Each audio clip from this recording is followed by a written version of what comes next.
حضرت ابو الحسن رحمتاللہ تعالی علیہ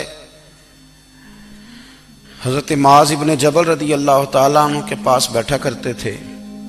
فرماتے ہیں ان سے جو پیار بڑھا تو پھر میرا مصلی سے بھی بڑھ گیا۔ تابعی ہیں، فرماتے ہیں صحابی رسول سے محبت ہوئی تو ذکر سے بھی ہو گئی، پھر درود شریف سے بھی ہو گئی، محبت ان سے بڑھی تو پھر اللہ نے مسجد کا پیار بھی بڑھا دیا۔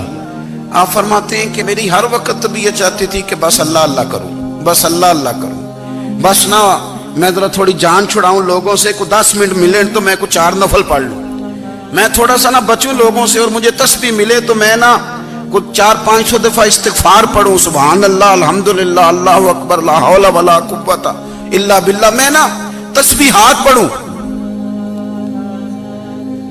فرماتے ہیں کہ بچے تھے گھر میں 6-7، غربت تھی، کام ملتا کوئی نہیں تھا، اور میں کام چور نہیں تھا، کام ڈھونڈتا تھا، پر اللہ کی قدرت کے کام نہیں ملتا تھا۔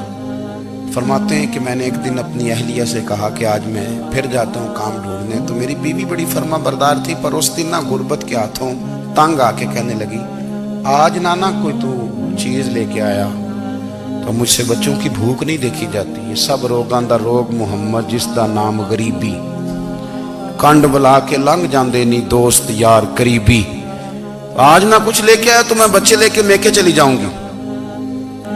شیخ فرماتے ہیں کہ میں بڑا پریشان گھر سے نکلا، پر میں نے صبح سے لے کے زور تک کام ڈھونڈا، کام ملا کوئی نہیں، تو میرے دل میں خیال آیا چلو کام نہیں ملتا تو اللہ اللہ تو کرے نا، چلو بندوں کی مزدوری نہیں ملتی تو رب کریم کی عبادت ہی کرتے ہیں۔ فرماتے ہیں کہ میں نے نا فرات کے پانی سے وضو کیا، نہر کے، شدید دھوپ تھی، ساتھ ریت تھی اور ریت تپ رہی تھی، میں نے اپنا رومال وہیں مصلی کے طور پر بچھا لیا، اور فرماتے ہیں کہ زور سے لے کر عصر تک نماز پڑھی، دھوپ بھی پورے زور پہ، پر میرے سجدے کا ذوق بھی پورے زور پہ۔ فرماتے ہیں سورج بھی چمک رہا ہے اور رب کی عبادت کا ذوق بھی پورے زور پہ، میں سجدہ کروں تو پھر میرا اٹھانے کو جی نہ چاہے۔ میرے استاد لکھا کرتے تھے، یہ ان کا شعر ہے، وہ کہا کرتے تھے مجھے سوز دے، مجھے ساز دے، اور مجھے نیم شب کا نیاز دے، دم سجدہ خود کو میں توڑ دوں، مجھے ایسا ذوق نماز دے، اور میں تیری بہار کا پھول ہوں، میں کھلا بھی ہوں تو تیرے لیے، مجھے میری شاخ سے توڑ لے، مجھے اپنی زلف کا ناز دے۔ بھائی فرماتے ہیں کہ عصر تک میں نے نفل پڑھے، دل ڈھلنے لگا، عصر کی نماز پڑھی اور میں وہاں سے چلا۔ اب میں جب نکلنے لگا تو دل میں خیال آیا کہ چھوٹی چھوٹی دیواریں ہیں گھر کی، بغیر کچھ لیے جاؤں گا تو بیوی دور سے دیکھے گی تو شور کرے گی کہ پھر خالی ہاتھ آ گیا ہے۔ کہتے میں نے اپنے اسی رومال میں جس میں میں نے نماز پڑھی تھی نا، رومال میں کی آخی دے پنجابی جسافہ، کہتے ہیں اسی میں نا میں نے کچھ ریت بھر لی کہ وہ دور سے دیکھے گی تو سمجھے گی کچھ لے کے آیا ہے، چلو جا کے اسے بتا دوں گا کہ آج پھر مزدوری نہیں ملی۔ کہتے ہیں وہ ریت لے کر جب میں گھر میں گیا تو پہلے بیوی دروازے پہ کھڑی ہوتی تھی، پوچھتی تھی خالی ہاتھ آ گئے ہو؟ آج میں نے دیکھا تو ہے ہی کوئی نہیں۔ فرماتے ہیں میں اندر داخل ہوا، سلام لیے، کونے میں میں نے وہ رومال رکھ دیا اور میں نے آواز دی کہ بھلی مانس کہاں ہو؟ تو وہ کہنے لگی آپ منہ ہاتھ دھو لیں، میں روٹی لے کے آئی۔ میں نے کہا روٹی کہاں سے آ گئی؟ یہاں تو کئی دنوں کے فاقے، تو کئی دنوں کی غربت ہے، یہاں تو اس گھر میں تو فقیری ہے۔ فرماتے ہیں کہ وہ روٹی لے کے آئی اور اس وقت کی جو موجودہ نعمتیں تھیں، سمجھ لیں سلاد، اچار، ہر چیز ساتھ لائی۔ میں نے کہا کہ بچے کہاں گئے؟ کہنے لگی وہ کھانا کھا کے کھیلنے گئے، آپ کھانا کھا لیں آ جاتے۔ کھانا اس نے چن دیا۔ میں نے حیرت انگیز لہجے میں ساری نعمتیں اپنے دسترخوان پہ دیکھ کر کے بیوی سے پوچھا یہ کہاں سے آیا کھانا؟ بچوں کو تو نے کہاں سے کھانا کھلایا؟ یہ سارا کچھ کیسا ہے؟ کہنے لگی پتہ نہیں آج آپ کس کریم کی مزدوری کرنے چلے گئے تھے، پتہ نہیں کس کریم کی، میرے گھر میں تو اتنی نعمتیں آئی ہیں کہ مجھ سے سنبھالی نہیں جا رہی، اتنا اناج ہے، اتنا گندم ہے، کس کریم کے دروازے آج چلے گئے تھے؟ یہ کہتے کہتے وہ اٹھی اور اٹھ کر کے کہنے لگی پہلے بڑا کچھ آیا تھا، اب کیا لے آئے ہو؟